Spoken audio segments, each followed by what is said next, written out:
on.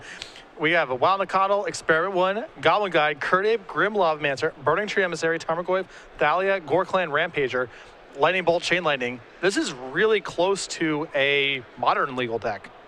This is, yeah, maybe a modern deck with a better mana base, basically? Huh.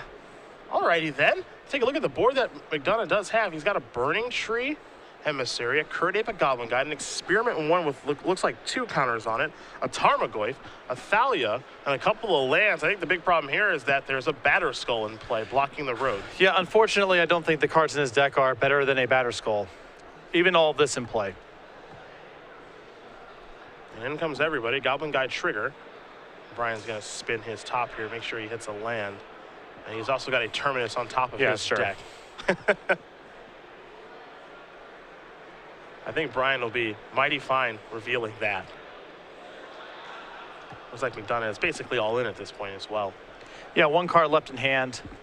Brian can easily win this game just by looping his Batterskull through Stoneforge, or even just putting back to his hand and hard casting it. Yeah, for Brian, he's got the Batterskull in play along with the Stoneforge Mystic, a Sensei's Divining Top. He's obviously spinning right now. Take along with the Plains, an Island, a Tundra, and a Flooded Strand. Couple of cards in grip here for BBD.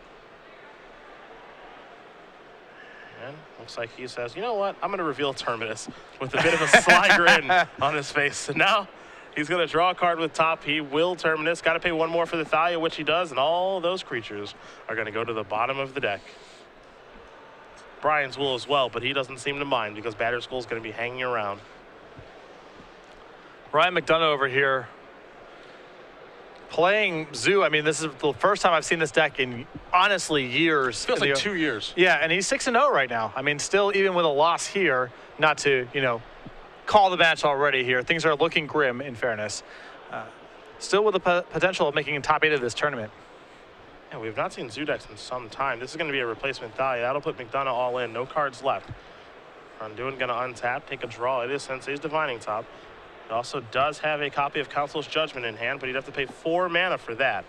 So Brian going to begin. It looks like maybe sacrificing the Flooded Strand, and he will, down to a very healthy 21. Yeah, it looks like there's some batters. Feels like there's been some Batterskull shots in this game. Perhaps. Yeah. Perhaps that is what has taken place here. Source of Plowshares also in Brian's hand. I mean, it feels like just a matter of time. If Brian's able to find something like an Ancient Grudge or something like that in his sideboard, maybe he can keep playing, but otherwise he's going to be really hard-pressed to beat this Batterskull. Yeah, McDonough's deck is, as you said, it's basically a modern legal deck.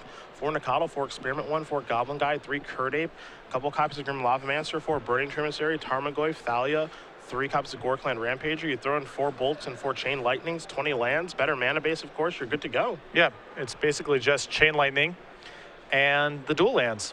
That's it. An island. There's a top. Only have to pay 1. Now that Thalia is gone, McDonough will draw a card. In for 3 with the kitty cat. Yes! Yep, down to 18. It's been so long. It's just cathartic watching it, you know? Batterskull wants to go back to the hand, perhaps, and it will. A noble beast. You see an attack here from the Noble Beast. Put BBD down to 18. A spinning of the top by Brian. Looks like he may have found a counterbalance to make things really tough here on McDonough. And now he's going to put the 1-2 punch in play. Yeah. But wait, another attack here from 3. Come on. Yes! Yep. Down to 15. Goes BBD. Kurdabe here in McDonough's hand. Can't really cast that in the jaws of this lock. It's a sad day for Kurdabe. It is. It is. Just stuck in the hand, not in the field of play. The forests are so much more hostile than when he was just hanging out in Arabian Nights world, you know? The worst thing that could happen to him back then is Oubliette, maybe. Maybe, you know, get outclassed by a Serendipity Free. Now this. Stoneforge Mystic, gonna go search up another copy of Batterskull. Brian with 1 in his main, 1 in his board, as usual. A strategy he loves to employ. Gives him insurance, you know. Now he can. Now Ancient Grudge still creates some headaches for Brian, but he does have a little more flexibility here. He doesn't have to worry so much about his Batterskull getting destroyed. Donna will take a draw. We know he's got a Kurdabe that he can't cast. Looks like maybe a Thalia has shown up. Attacking with McDonough certainly safe. And Brian says, I'm going to spin top right before that, just to make sure everything's okay. Looking at a Force of Will, another Sensei's Divining Top, and a Flooded Strand. I wouldn't be surprised if this was the point where Brian said enough and plowed it. I guess he's going to take one more hit here, but... Yeah, his total's so high, he's not really in fear of anything. There's the ape. Here's the top revealing a top. So that's going to take care of that. Here's Thalia post-combat. Brian going to look at the hand. Look at two batter skulls, among other things. They have swords as well. Probably just fine with that resolving. Yeah, he can still cast the sword through Thalia and the Stoneforge in the batter skull. So no real rush to deal anything with this. Thalia's in play. Brian's going to untap. You saw him rearrange the deck because he does want to draw the Flooded Strand, so that's what he will draw for his turn. Going to put that into play. 6 lands out there for Brian. If he wanted to hard cast the batter skull, he certainly could, but Stoneforge Mystic probably makes that a little bit easier. And now with 2 lands in Ryan's hand, it appears that he is doomed. Well, these hyper-aggressive decks have had so much success this weekend. This is the one hiccup, I suppose. Well, his mistake was adding white and green mana. Ah, I see. I see. His batter skull is going to come in here. Living Weapon Trigger will put BBD on there. It will spin the top. Take a look. There's a top. There is a forest, and the new card is a Tundra. So Tundra's going to go on top, as Brian does want to draw that. So the draw step will be a Tundra here, maybe, but he says, actually, I'd like to fetch and see exactly what I can find with a new set of cards. Yeah, the top of his deck is pretty low impact at this point, so and unlikely to be able to lock anything with the divining top. So I like getting a fresh look here. So Brian, we'll see if he wants to spin on his upkeep or not to try to manipulate his draw, or if he just wants to take any card. He says, I'll just take any card right now. Looks like it's another copy of Stoneforge Mystic.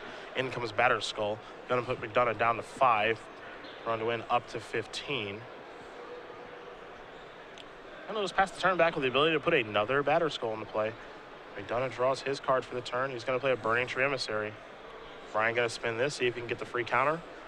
Force Will, Council Judgment is what Brian is looking at here. So he will move those cards around, figure out what card he wants to draw for the turn.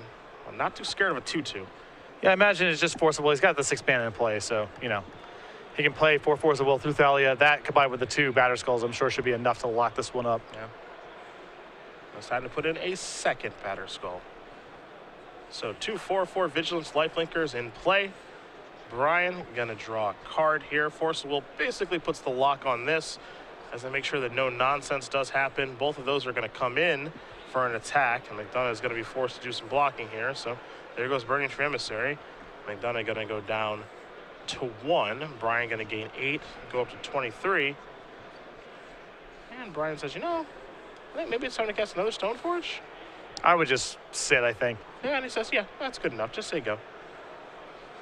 Take a draw. Chain Lightning is what McDonough has found. Unfortunately for him, top plus counterbalance being in play means that's not going to resolve. Doesn't even take into account the Force Will that's out there. So there's a forest. McDonough, maybe a last-ditch effort. Looks like, nope, just going to pass the turn back. Brian will draw a copy of Force Will, send everybody in, and Stoneforge Mystic will allow that last point of damage to get through. McDonough says, I'll do it my way, thank you. Sacrifice Narid Mesa. Brian Braun-Duin is going to win this match over Ryan McDonough. 2-1. Blue-White Miracles takes down Naya Blitz, and BBD moves on to 7-0.